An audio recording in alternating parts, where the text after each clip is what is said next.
Hello friends, स्वागत है आप सभी का आपके अपने channel update zone with Ayaz पर। तो फ्रेंड्स आइए आज के एक नए सेशन के साथ जुड़ते हैं।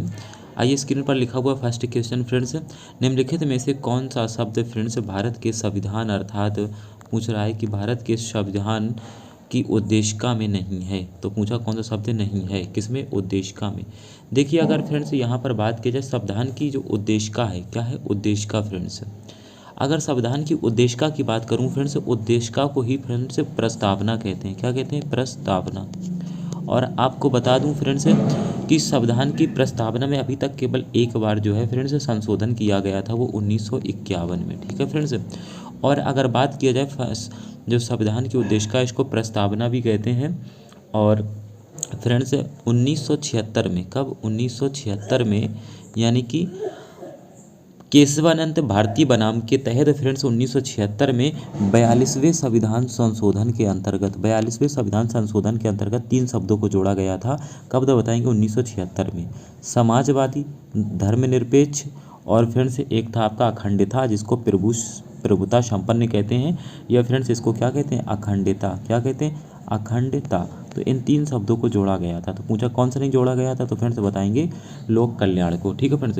और एक आपसे पूछा जाए 42वें संविधान संशोधन को फ्रेंड्स जो है लघु संविधान संशोधन भी कहा जाता है। क्या कहा जाता है, लघु संविधान संशोधन। किसे कहते हैं, 42वें संविधान संशोधन को कहते हैं। तो फ्रेंड्स इस क्वेश्चन से आपको इतनी जानकारी मिलती है। नेक्स्ट क्वेश्चन आपके सामने स्क्रीन पर लिखा हुआ है फ्रेंड्स, संसार का सबसे ऊंचा जलप्रपात कौन सा है। तो फ्रेंड्स बताना है संसार का सबसे ऊंचा जलप्रपात कौन सा है। आपको बताना है फ्रेंड्स नियाग्रा है, साल्टो एंजल है, रिब्बन है, या तुगेला है। तो फ्रेंड्स इसका राइट आंसर जाएगा साल्टो एंजल। तो फ्रेंड्स अगर बात करें यहाँ पर साल्टो एंजल जलप्रपात की, तो फ्रेंड्स देखिए साल्टो एंजल जलप्रपात जो है फ्रेंड्स, अगर आपसे पूछा जाए किस नदी पर है, तो फ्रेंड्स बताएंगे ये कैरोनी नदी पर है। किस पर है, कैरोनी नदी पर है। ठीक है फ्रेंड्स। और अगर आपसे पूछा जाए फ्रेंड्स किस देश में है, तो बताना है वेनेजुएला में। किस में, वेनेजुएला में है फ्रेंड्स। और ये जो है कैरोनी नदी पर बना है। विश्व का सबसे जो है ऊंचा जलप्रपात है सांटो एंजल जलप्रपात। ठीक है फ्रेंड्स। और आप हमें कमेंट कर बताएं वेनेजुएला की कैपिटल यानी राजधानी क्या है। चलिए नेक्स्ट क्वेश्चन आपके सामने स्क्रीन पर लिखा हुआ है फ्रेंड्स। नेक्स्ट क्वेश्चन स्क्रीन पर लिखा हुआ है फ्रेंड्स, सिरका जिसे विनेगर कहते हैं इसका अन्य नाम क्या है। तो आपको बताना है फ्रेंड्स मिथेनाइक एसिड है, या नाइट्रिक एसिड है, सल्फ्यूरिक एसिड है, टार्ट्रिक एसिड है। तो फ्रेंड्स इसका राइट आंसर जाएगा इथेनाइक एसिड, या इसे फ्रेंड्स जो है इथेनोइक एसिड भी कहते हैं। ठीक है फ्रेंड्स। और अगर आपसे पूछा जाए फ्रेंड्स कि बताइए इमली और अंगूर में कौन सा अम्ल पाया जाता है, तो आप बताएंगे टार्ट्रिक अम्ल। ये इमली और अंगूर में पाया जाता है, इमली और अंगूर में। ठीक है फ्रेंड्स, याद रखिएगा। नेक्स्ट क्वेश्चन आपके सामने स्क्रीन पर लिखा हुआ है फ्रेंड्स। हाँ तो ये आपका हो चुका है। नेक्स्ट क्वेश्चन आपके सामने स्क्रीन पर है। नेक्स्ट क्वेश्चन सामने स्क्रीन पर है फ्रेंड्स, लक्षद्वीप का उच्च न्यायालय जो है फ्रेंड्स भारत के किस राज्य में स्थित है। तो बताना है फ्रेंड्स तमिलनाडु में स्थित है, केरल में स्थित है, आंध्र प्रदेश में, या कर्नाटक में। तो फ्रेंड्स इसका राइट आंसर जाएगा केरल। तो फ्रेंड्स लक्षद्वीप जो है, लक्षद्वीप का जो उच्च न्यायालय है वो आपका केरल में स्थित है। जबकि अगर पूछा जाए कि फ्रेंड्स लक्षद्वीप की राजधानी है, तो बताएंगे कवारत्ती। क्या है, कवारत्ती। ठीक है फ्रेंड्स, याद रखेंगे। चलिए नेक्स्ट क्वेश्चन आपके सामने स्क्रीन पर लिखा हुआ है फ्रेंड्स, बादल किस मंडल में अवतरित होता है। तो बताना है फ्रेंड्स जो बादल है वो किस मंडल में अवतरित होते हैं। तो आपको बताना है फ्रेंड्स ये किस में होते हैं, आयन मंडल में होते हैं, क्षोभ मंडल में होते हैं, समताप मंडल में होते हैं, ओजोन मंडल में होते हैं। तो फ्रेंड्स इसका राइट आंसर जाएगा क्षोभ मंडल। तो जो बादल हैं फ्रेंड्स ये क्षोभ मंडल में अवतरित होते हैं, छाते हैं। जितनी भी मौसमी फ्रेंड्स घटनाएं होती हैं वो सारी की सारी क्षोभ मंडल में होती हैं। किसमें, क्षोभ मंडल में। क्षोभ मंडल को फ्रेंड्स क्या कहते हैं इंग्लिश में, तो इसका दूसरा नाम है फ्रेंड्स टोपोस्फेयर। क्या कहते हैं, टोपोस्फेयर। जबकि अगर आपसे पूछे हवाई जहाज किस मंडल में उड़ते हैं, तो आप बताएंगे फ्रेंड्स समताप मंडल में। और ओजोन परत भी आपकी, यानी कि जो ओजोन परत होती है O3, वो भी समताप मंडल में आपकी पाई जाती है। ठीक है फ्रेंड्स। और अगर पूछा जाए समताप मंडल को और किस नाम से जानते हैं, तो इसको कहते हैं स्ट्रेटोस्फेयर। ठीक है फ्रेंड्स। चलिए नेक्स्ट क्वेश्चन आपके सामने स्क्रीन पर लिखा हुआ है,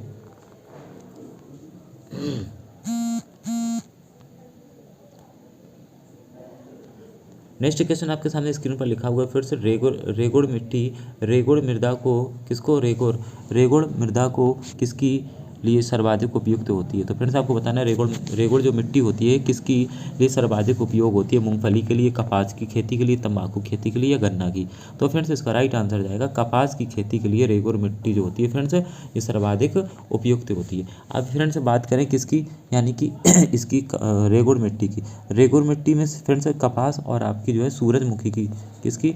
तो सूरजमुखी की जो है फ्रेंड्स यानी कि खेती सर्वाधिक अच्छी होती है। ठीक है फ्रेंड्स, और रेगुड़ मिट्टी को और किस नाम से जानते हैं? तो बताएंगे फ्रेंड्स इसको जो है लावा मिट्टी भी कहते हैं। क्या कहते हैं इसे? लावा मिट्टी भी कहते हैं, और इसे फ्रेंड्स जो है कलेर मिट्टी भी कहते हैं। क्या कहते हैं? कलेर मिट्टी भी कहते हैं। ठीक है फ्रेंड्स, इसे जो है काली मिट्टी भी कहते हैं। क्या कहते हैं? काली मिट्टी कहते हैं। इसका निर्माण जो है बेसाल्ट चट्टान से हुआ है। ठीक है फ्रेंड्स, और काली मिट्टी को फ्रेंड्स अंतर्राष्ट्रीय स्तर पर फिर चेरोलिज्म कहते हैं। क्या कहते हैं? चेरोलिज्म। ठीक है फ्रेंड्स, चलिए और अगर आपसे पूछा जाए भारत की नकदी फसल कौन सी है तो आप क्या बताएंगे? गन्ना भारत की सबसे नकदी फसल है, गन्ना और तंबाकू। चलिए नेक्स्ट क्वेश्चन आपके सामने स्क्रीन पर लिखा है फ्रेंड्स, और हाँ यहाँ पर फ्रेंड्स आपका लिखा हुआ है मूंगफली। तो मूंगफली में फ्रेंड्स बताना है कि जो टिक्का रोग होता है किससे संबंधित है? तो बताएंगे मूंगफली से।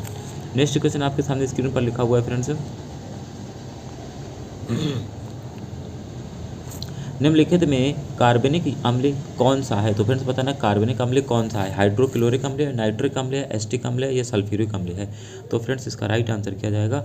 इसका राइट आंसर जाएगा फ्रेंड्स हाइड्रोक्लोरिक अम्ल है, नाइट्रिक अम्ल है, एसिटिक अम्ल है या फ्रेंड्स सल्फ्यूरिक अम्ल है? तो इसका राइट आंसर है फ्रेंड्स यानी कि एसिटिक अम्ल। क्या है? एसिटिक अम्ल। सिरका में पूछा जाए क्या पाया जाता है तो आप बताएंगे एसिटिक अम्ल, और यही फ्रेंड्स कार्बनिक अम्ल है, सिरके में पाया जाता है एसिटिक अम्ल। ठीक है फ्रेंड्स, चलिए नेक्स्ट क्वेश्चन आपके सामने स्क्रीन पर लिखा हुआ है, एक बाइट में कितने बिट होते हैं? यानी पूछा है एक बाइट में होते हैं तो कितने बिट होते हैं? 8 बिट होते हैं, 16 बिट होते हैं, 32 बिट होते हैं, 64 बिट होते हैं। तो फ्रेंड्स देखिए अगर मैं बात करूँ एक निबल में फ्रेंड्स जो है कितने, एक निबल में बताएंगे फ्रेंड्स 4 जो है आपके यानी कि बिट होते हैं, और एक अगर आपसे पूछा जाए एक बाइट में कितने बिट होते हैं तो आप बताएंगे 8 बिट होते हैं। ठीक है फ्रेंड्स, तो इसका राइट आंसर जाएगा 8 बिट। और नेक्स्ट क्वेश्चन आपके सामने स्क्रीन पर लिखा हुआ है, FTP का पूरा नाम बताएं। तो फ्रेंड्स आपको बताना है FTP का पूरा नाम क्या है? फाइल ट्रांसलेट प्रोटोकॉल है, फाइल ट्रांजिट प्रोटोकॉल है, फाइल टाइपिंग प्रोटोकॉल है या फाइल ट्रांसफ़र प्रोटोकॉल है? तो फ्रेंड्स इसका राइट आंसर जाएगा फाइल ट्रांसफ़र प्रोटोकॉल यानी FTP। क्या? तो बताएंगे FT और P। FTP का फुल फॉर्म होता है फ्रेंड्स फाइल ट्रांसफ़र प्रोटोकॉल। चलिए नेक्स्ट क्वेश्चन आपके सामने स्क्रीन पर लिखा हुआ है फ्रेंड्स, निम्नलिखित में से वुड स्प्रीट यानी कि वुड स्प्रीट कहें या फिर कास्ट स्प्रीट के रूप में किसको जाना जाता है? बताना है एथेनॉल को, फॉर्मल्डिहाइड को या एसिटिल्डिहाइड को? तो फ्रेंड्स इसका राइट आंसर जाएगा मेथेनॉल को यानी कि जो है फ्रेंड्स वुड स्प्रीट या कास्ट स्प्रीट कहते हैं। ठीक है फ्रेंड्स, चलिए नेक्स्ट क्वेश्चन आपके सामने स्क्रीन पर लिखा हुआ है, नेक्स्ट क्वेश्चन है फ्रेंड्स हिंदी के पश्चात कौन सी भाषा भारत में जो है सबसे अधिक बोली जाती है? तो आपको बताना है हिंदी के बाद कौन सी भाषा भारत में सर्वाधिक बोली जाती है? बंगाली, तेलुगु, तमिल या मराठी? तो फ्रेंड्स इसका राइट आंसर क्या जाएगा? तो बताएंगे बंगाली जो है हिंदी के बाद फ्रेंड्स सर्वाधिक बोली जाती है। ठीक है, नेक्स्ट क्वेश्चन आपके सामने लिखा हुआ है, हीराकुंड बांध किस नदी पर बनाया गया है? तो फ्रेंड्स आपको बताना है जो हीराकुंड बांध है ये जो है विश्व का सबसे लंबा बांध है फ्रेंड्स, ये किस नदी पर बनाया गया है? तो आपको बताना है फ्रेंड्स शिवनाथ पे बना है, नर्मदा पे बना है, महानदी पे बना है, सोन नदी पे बना है? तो फ्रेंड्स इसका राइट आंसर जाएगा महानदी पर बना है। और पूछा जाए किस राज्य में है? बताएंगे उड़ीसा में है फ्रेंड्स। कहाँ? उड़ीसा में है। ठीक है, और जो है उड़ीसा नदी को उड़ीसा का यानी कि महानदी को उड़ीसा का शोक कहा जाता है, और ये भारत का सबसे लंबा बांध है जो कि महानदी पे बना हुआ है। ठीक है फ्रेंड्स, चलिए नेक्स्ट फ्रेंड्स अगर आपसे पूछा जाए कि नर्मदा नदी इसका उद्गम कहाँ से होता है? तो बताएंगे अमरकंटक से होता है। ठीक है फ्रेंड्स, नर्मदा नदी। और अगर पूछा जाए नर्मदा नदी की लंबाई कितनी है तो आप बताएंगे फ्रेंड्स 1312 किलोमीटर। ठीक है फ्रेंड्स, ये भी आप याद रखेंगे। नेक्स्ट क्वेश्चन आपके सामने स्क्रीन पर लिखा हुआ है, निम्नलिखित में से नेक्स्ट क्वेश्चन आपके सामने स्क्रीन पर निम्नलिखित में से कौन सी भाषा संविधान की 8वीं अनुसूची में नहीं है? तो आपको बताना है फ्रेंड्स कि भारत की संविधान में कौन सी भाषा जो है 8वीं सूची में नहीं है। उर्दू नहीं है, नेपाली नहीं है, कोंकणी नहीं है, भोजपुरी नहीं है। तो फ्रेंड्स इसका राइट आंसर जाएगा भोजपुरी। तो फ्रेंड्स भोजपुरी जो है ये भारत की संविधान में अर्थात ये भाषा जुड़ी हुई अभी नहीं है। देखिए जब भारत का संविधान बना था तो कुल 14 भाषाओं को मान्यता दी गई थी फ्रेंड्स। अभी वर्तमान में पूछा जाए कितनी भाषाओं को मान्यता दी, मतलब कितनी भाषाएं जुड़ी हुई हैं, तो बताएंगे 22 भाषाएं अभी संविधान में हैं जिनको मान्यता दी हुई है। और पूछा जाए कि भारत के संविधान में भाषाओं किस अनुसूची में, तो बताएंगे ये 8वीं अनुसूची में भाषाएं हैं फ्रेंड्स। किसमें? 8वीं अनुसूची में। ठीक है फ्रेंड्स। और अगर आपसे पूछा जाए फ्रेंड्स, आप कमेंट करके बताएं कि उत्तर प्रदेश की उर्दू को जो है द्वितीय राज्य की भाषा का दर्जा कब दिया गया था, ये आप बताएं। ठीक है फ्रेंड्स, कमेंट करके। जबकि हिंदी की बात करें, हिंदी को जो है फ्रेंड्स 1949 में जो है राज्य की भाषा घोषित किया गया। तो आप हमको कमेंट करके बताएं उर्दू को कब किया गया था। नेक्स्ट क्वेश्चन आपके सामने स्क्रीन पर है फ्रेंड्स।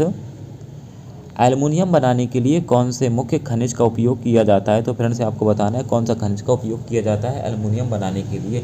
तो फ्रेंड्स आपके सामने ऑप्शन दिया हुआ है हेमेटाइट का, लिग्नाइट का, बॉक्साइट का, मैग्नेटाइट का। तो फ्रेंड्स इसका राइट आंसर क्या जाएगा? तो ये जो है एल्युमिनियम का जो अयस्क होता है फ्रेंड्स वो क्या होता है? बॉक्साइड होता है। क्या होता है? बॉक्साइड।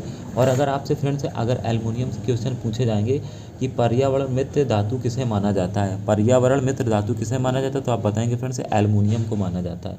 और पूछा जाए भूपटल में सबसे अधिक कौन सी धातु पाई जाती है, तो आप क्या बताएंगे? एल्युमिनियम पाई जाती है। या पूछा जाए हवाई जहाज रॉकेट बनाने में कौन सी धातु यूज़ होती है, तो आप बताएंगे एल्युमिनियम का यूज़ किया जाता है। ठीक है फ्रेंड्स। और अगर आपसे पूछा जाए क्रायोलाइट किस धातु का अयस्क है, तो क्रायोलाइट जो है ये आपका एल्युमिनियम धातु का ही अयस्क है। ठीक है फ्रेंड्स। और एल्युमिनियम का अयस्क आपको बॉक्साइट बताना है। क्रोलाइट भी एल्युमिनियम का अयस्क है। और अगर बॉक्साइट का रासायनिक नाम पूछे क्या होता है, तो आप बताएंगे यानी कि हाइड्रेटेड एलुमिना। क्या बताएंगे? Hydrated alumina. ठीक है फ्रेंड्स। और अगर पूछा जाए फ्रेंड्स कि बताइए पर्यावरण मित्र धातु किसे कहते हैं, तो एल्युमिनियम को बताएंगे। और अगर आपसे पूछा जाए कोरंडम किसका अयस्क है, क्या पूछा जाए फ्रेंड्स से? कोरंडम किसका अयस्क है, तो आप बताना फ्रेंड्स एल्युमिनियम का। ठीक है। चलिए नेक्स्ट क्वेश्चन आपके सामने स्क्रीन पर लिखा हुआ है। और फ्रेंड्स अगर आपका क्वेश्चन होता है लोहे का अयस्क क्या होता है, तो बताएंगे हेमेटाइट। ठीक है फ्रेंड्स, क्या बताएंगे? हेमेटाइट। चलिए नेक्स्ट क्वेश्चन आपके सामने स्क्रीन पर लिखा हुआ है। तो फ्रेंड्स नेक्स्ट क्वेश्चन आपके सामने लिखा हुआ है, भारत के संविधान में पंचायतों तथा नगर पालिकाओं के संबंध में 73वें और 74वें संवैधानिक संशोधन जब हुए थे उस समय भारत के प्रधानमंत्री कौन थे? तो आपको बताना है फ्रेंड्स इंदिरा गांधी थी, राजीव गांधी थे, पी नरसिम्हा राव थे या बीपी सिंह थे। तो फ्रेंड्स इसका राइट आंसर जाएगा ये तो फ्रेंड्स 73वां 74वां संविधान संशोधन हुआ था, ये 1993 और फ्रेंड्स 94 में हुए थे। और उस समय जो है भारत के प्रधानमंत्री थे तो कौन थे, तो बताएंगे पीवी नरसिम्हा राव थे। ठीक है फ्रेंड्स, याद रखना। और फ्रेंड्स अगर यहाँ पर बात करें संविधान संशोधन की जो प्रक्रिया है फ्रेंड्स ये कहाँ से ली गई, तो बताएंगे ये दक्षिण अफ्रीका से ली गई है। कहाँ से? दक्षिण अफ्रीका से। और इसका वर्णन जो है किस अनुच्छेद में, तो 368 अनुच्छेद में। आप याद रखेंगे। नेक्स्ट क्वेश्चन आपके सामने स्क्रीन पर लिखा हुआ है, लोकसभा का अध्यक्ष अपना त्यागपत्र किसे सौंपता है? तो फ्रेंड्स आपको बताना है भारत के महान्यायवादी को, भारत के राष्ट्रपति को, उपाध्यक्ष को या भारत के मुख्य न्यायाधीश को। तो लोकसभा का जो अध्यक्ष होता है वह अपना त्यागपत्र कैसे देता है, तो फ्रेंड्स अपने यानी कि उपाध्यक्ष को देता है। और फ्रेंड्स आप हमको कमेंट करके बताएं भारत के महान्यायवादी का वर्णन किस आर्टिकल यानी कि अनुच्छेद में है, ये मैं आपको पिछले वीडियो में बता चुका हूँ। तो आप ये बताना है किस आर्टिकल में है। ठीक है फ्रेंड्स। और भारत में एक राष्ट्रपति होगा, ऐसा किस अनुच्छेद में है, तो अनुच्छेद 52 में भारत में एक राष्ट्रपति होगा। ठीक है फ्रेंड्स। भारत के राष्ट्रपति का वर्णन अनुच्छेद 54 में। और राष्ट्रपति के पुनः इलेक्शन का वर्णन अनुच्छेद बताएंगे फ्रेंड्स यानी कि किस में है, तो बताएंगे इसमें आपका बताया गया है यानी कि 57 में। किस में? 57 में। और अगर आपसे पूछा जाए बताइए राष्ट्रपति की शर्तें किस में है, तो आप बताएंगे यानी कि 59 में। और अगर आपसे पूछा जाए राष्ट्रपति शपथ किस अनुच्छेद में लेता है, ऐसा बताया गया है, तो अनुच्छेद 60 में। अगर आपसे पूछा है राष्ट्रपति और महाभियोग लगता है 61 में। अगर पूछा जाए राष्ट्रपति की मृत्युदंड किस अनुच्छेद में है, तो राष्ट्रपति किसी के मृत्युदंड को क्षमा कर सकता है, तो 72 में। और अगर आपसे पूछा जाए फ्रेंड से बताइए कि राष्ट्रपति जो है अध्यादेश जारी करता है किस अनुच्छेद में, तो बताएंगे 123 अनुच्छेद में। ठीक है फ्रेंड्स, ये सारी बातें आप याद रखेंगे। नेक्स्ट क्वेश्चन आपके सामने स्क्रीन पर लिखा हुआ है। और फ्रेंड्स यहाँ वीडियो अभी तक लाइक नहीं किए तो वीडियो लाइक कर दें। नेक्स्ट क्वेश्चन है कैंसर संबंधी रोगों का अध्ययन क्या कहलाता है? तो आपको बताना है ऑन्कोलॉजी कहलाता है, आर्गेनोलॉजी कहलाता है, सीरोलॉजी कहलाता है, न्यूरोलॉजी कहलाता है। तो फ्रेंड्स कैंसर के अध्ययन को ऑन्कोलॉजी कहते हैं। क्या कहते हैं? ऑन्कोलॉजी। जबकि अगर आपसे पूछा जाए फ्रेंड्स के अंगों के अध्ययन को क्या कहते हैं, तो जो बॉडी के अंग होते हैं उनके अध्ययन को यानी ऑर्गेनोलॉजी कहते हैं। जबकि अगर पूछा जाता है फ्रेंड्स कि छिपकली के अध्ययन को क्या कहते हैं, तो छिपकली के अध्ययन को फ्रेंड्स सीरोलॉजी कहते हैं, और तंत्रिका के अध्ययन को न्यूरोलॉजी कहते हैं। क्या कहते हैं? न्यूरोलॉजी। ठीक है फ्रेंड्स। और आप हमको कमेंट कर बताएं फ्रेंड्स कि कोशिका के अध्ययन को क्या कहते हैं, कोशिका के अध्ययन को क्या कहते हैं, कमेंट करके बताइए। नेक्स्ट क्वेश्चन आपके सामने स्क्रीन पर लिखा हुआ है फ्रेंड्स, आज़ाद हिंद फौज, क्या लिखा हुआ है फ्रेंड्स, यानी कि आज़ाद हिंद फौज। आज़ाद हिंद फौज का प्रधान कार्यालय कहाँ स्थित है? तो फ्रेंड्स आपको बताना है टोक्यो में है, रंगून में है, बर्लिन में है, दिल्ली में। तो इसका फ्रेंड्स पूछा गया प्रधान कार्यालय। तो अगर प्रधान कार्यालय की बात करें फ्रेंड्स, किसकी प्रधान कार्यालय की, तो फ्रेंड्स ये जो है ना रंगून में स्थित है। कहाँ? रंगून में। रंगून कहाँ है? तो रंगून पड़ता है फ्रेंड्स म्यांमार में। कहाँ? म्यांमार में। ठीक है फ्रेंड्स, ये आप याद रखेंगे। जबकि आज़ाद हिंद फौज के बारे में बात करें, इसकी स्थापना किसने की थी? रास बिहारी बोस ने की थी, और इसके बाद इसकी कमान चली गई थी सुभाष चंद्र बोस के पास। ठीक है, आज़ाद हिंद फौज की स्थापना 1942 में हुई थी। कब हुई थी? 1942 में, याद रखेंगे। ठीक है फ्रेंड्स, चलिए नेक्स्ट क्वेश्चन आपके सामने लिखा हुआ है फ्रेंड्स, नेक्स्ट क्वेश्चन लिखा हुआ है गीता रहस्य नामक ग्रंथ किसके द्वारा लिखा गया? तो फ्रेंड्स आपको बताना है महात्मा गांधी के द्वारा, बाल गंगाधर तिलक के द्वारा, विनोबा भावे के द्वारा, या गोपाल कृष्ण गोखले के द्वारा। तो फ्रेंड्स इसका राइट आंसर जाएगा बाल गंगाधर तिलक ने गीता रहस्य नामक पुस्तक को लिखा था। ठीक है, और साथ ही साथ इन्होंने केसरी, कौन सी, तो बताएंगे केसरी पत्रिका भी इन्होंने फ्रेंड्स लिखी थी, केसरी। ठीक है, और आपकी गीता रहस्य।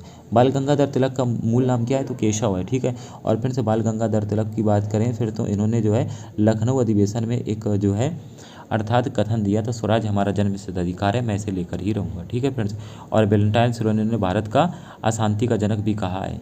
तो भारत के अशांति के जनक किसे कहते हैं? बाल गंगाधर तिलक को किसने कहा था? वैलेंटाइन शिरोल ने कहा था। ठीक है फ्रेंड्स, और अगर पूछा जाए महात्मा गांधी के राजनीतिक गुरु कौन है, तो बताएंगे गोपाल कृष्ण गोखले, और गोपाल कृष्ण गोखले के राजनीतिक गुरु कौन है? तो गोविंद महादेव रनाडे। ठीक है फ्रेंड्स, याद रखेंगे। नेक्स्ट क्वेश्चन आपके सामने स्क्रीन पर लिखा हुआ है, तीन रंग मूल रंग हैं, तीन रंग मूल रंग हैं, ये कौन से हैं? तो आपको बताना है नीला पीला लाल, या नीला हरा लाल, पीला हरा लाल, नीला पीला हरा। तो फ्रेंड्स इसका राइट आंसर जाएगा यानी कि नीला हरा और लाल, यानी कि ब्लू ग्रीन और रेड। ये जो है फ्रेंड्स प्राथमिक रंग होते हैं, ये तीन मूल रंग कहे जाते हैं। ठीक है, इन्हीं रंगों से 7 रंगों का निर्माण होता है। नेक्स्ट क्वेश्चन आपके सामने फ्रेंड्स लिखा हुआ है, योजना आयोग का पदेन अध्यक्ष कौन होता है? तो फ्रेंड्स आपको बताना है भारत का राष्ट्रपति होता है, भारत का प्रधानमंत्री होता है, भारत का वित्त मंत्री होता है, भारत का वित्त सचिव होता है। तो फ्रेंड्स इसका राइट आंसर जाएगा योजना आयोग के जो पदेन अध्यक्ष होते हैं वो भारत के प्रधानमंत्री होते हैं। इस समय वर्तमान में नरेंद्र मोदी जी हैं।